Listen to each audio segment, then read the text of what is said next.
This isn't really my kind of content, but since the announcement like 5 or 6 years ago, I have had a Cybertruck reservation and I've been able to order a Cybertruck for about a year now. But I really wanted to drive one first. And here's the thing, before I got to drive one, I knew it wasn't going to work for me. I can't put 3 dirt bikes in the back. I can't drive it 750 miles to a tank like I do my diesel Ram. Yes, my diesel Ram gets 1,000 miles range without towing, 700 miles with towing. I can't recharge it in 10 minutes like I do my Ram. And it has no physical buttons. It has no interior storage. And the build quality is questionable. And also my Ram was 60 grand and it's almost paid off. This is 120 grand at today's interest rate of 6%. And so I wanted to hate driving it, but I also knew I can't have my truck and this faux truck. And so I was like, man, I really hope I don't love it. It was interesting to drive. It's fast, but a truck doesn't need to be fast. It's nimble. A truck doesn't need to be nimble. The four-wheel steering is really cool. It's very heavy, 7,500 pounds. Quick off the line, but top speed is not very fast. As with most EVs, they have a lot of low-end torque, but not. They kind of peter out towards the top end of the speed. Everything's electronic. There are no physical buttons, no interior storage. It's very bare bones. The seats are very uncomfortable. The bed is a foot narrower than my Ram bed, and a foot shorter than my Ram bed. And also the way the rear window is designed, I think my GS beak would actually hit the rear of the top of the cab. What else? Oh, also it's just really expensive. And I think the one thing is, my Ram has an 8-year, 150,000 mile warranty from Mopar. This would have a 3-year warranty. So some other thoughts towards the end of the video. I enjoyed driving it. It was kind of fun to test drive. I still love the look of it. I wish I could own one, but I'm not loaded. If I had, a $400K a year job and could just piss that money away on a truck like this, okay, fine. It'd be fun to drive for a couple of years before it got on a warranty. But yeah, I can't afford this and to keep my truck and still be happy. And it is uncomfortable inside, so take that. But here's some other thoughts from the iPhone camera. You really can't see as much as you do in my Ram.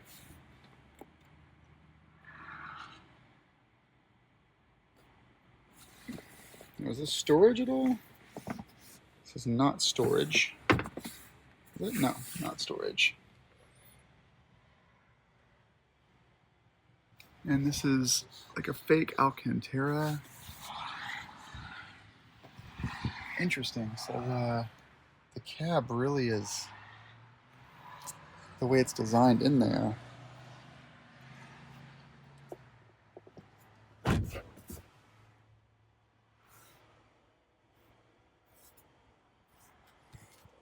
Lots of headroom though for me. Well, 3 inches for me. But these seats, I don't think they recline.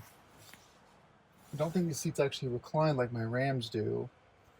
I would rate like this is like half the comfort level of the Ram, with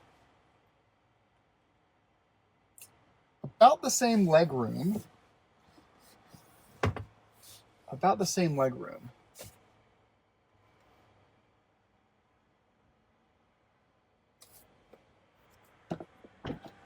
They are at least automatic open close to the rear.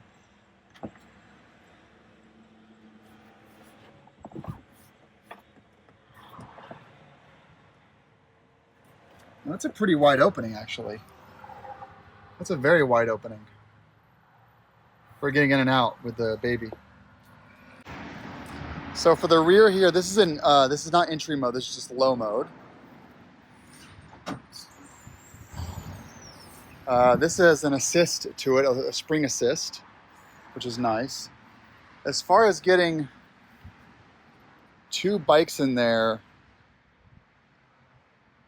I just don't know. I just don't know if, I guess the GS could for sure fit.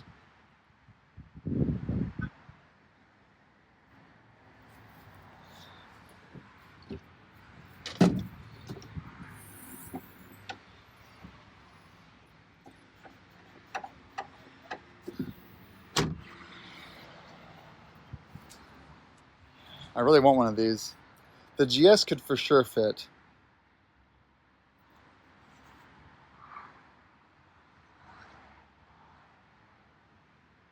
I would actually be concerned about the beak.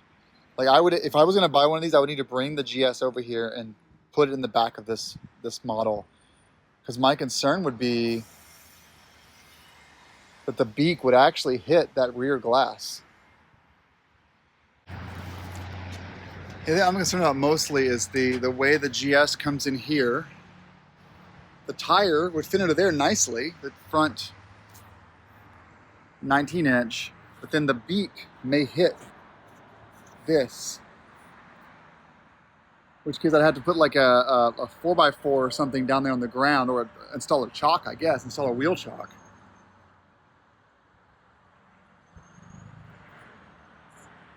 I like this truck a lot.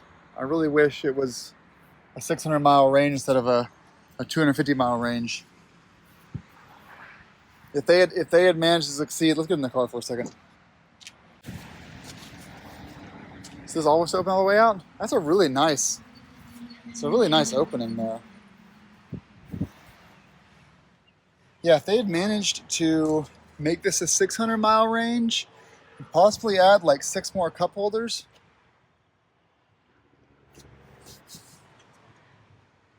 I don't know.